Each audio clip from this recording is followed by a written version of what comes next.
What if you could talk to your past self? Imagine waking up one morning to find a message waiting for you. Not an email, not a text, but a handwritten note in your own handwriting.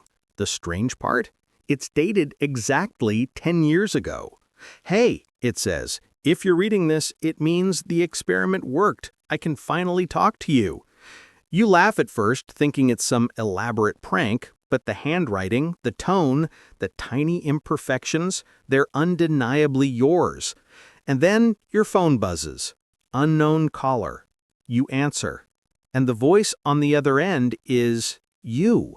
10 years younger, full of energy, curiosity, and that reckless optimism you've long buried under bills and deadlines. At first, you don't know what to say. What do you tell your past self? What warnings do you give? What regrets do you fix? But before you can decide, your younger self starts talking. Fast, excited, hopeful. Is it true? Did we make it? Did we become who we wanted to be? There's a long pause. You realize you don't have a simple answer. How do you explain that dreams evolve, that the world isn't as simple as it once looked, that sometimes even winning feels like losing? Your past self wants specifics.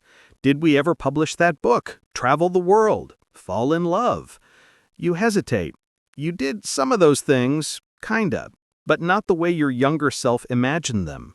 You explain that the book became a blog, that travel became work trips, that love turned out to be more complicated than the movies promised.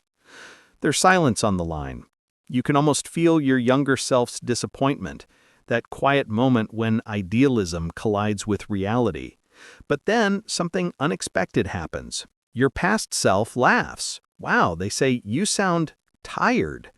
You realize you are. Somewhere between chasing goals and avoiding mistakes, you forgot what it felt like to be curious. You became careful, efficient, predictable. Your younger self keeps talking, and every word feels like a mirror you've been avoiding for years. They remind you of all the ideas you abandoned because they didn't seem practical. The art project, the music lessons, the crazy startup idea, all dismissed as not the right time. And then your younger self says something that hits harder than you expected. You keep waiting for the perfect moment, but remember what we used to say? Someday is just code for never. You can't respond. You used to say that all the time. It was your motto. You realize that the younger version of you isn't looking for advice. They're trying to remind you who you were before you got scared of failing. You ask them about their world, and it's like stepping into a time capsule. They talk about friends you've lost touch with, dreams you barely remember, moments that used to define you but now feel like distant photographs. The conversation feels timeless, two versions of the same person, separated not by space, but by perspective. You wonder if you should tell them about the mistakes they'll make, the wrong people, the wrong jobs, the wrong battles. But then you stop yourself. Maybe those mistakes were necessary. Maybe the person you became, tired, cautious, wiser, couldn't exist without them.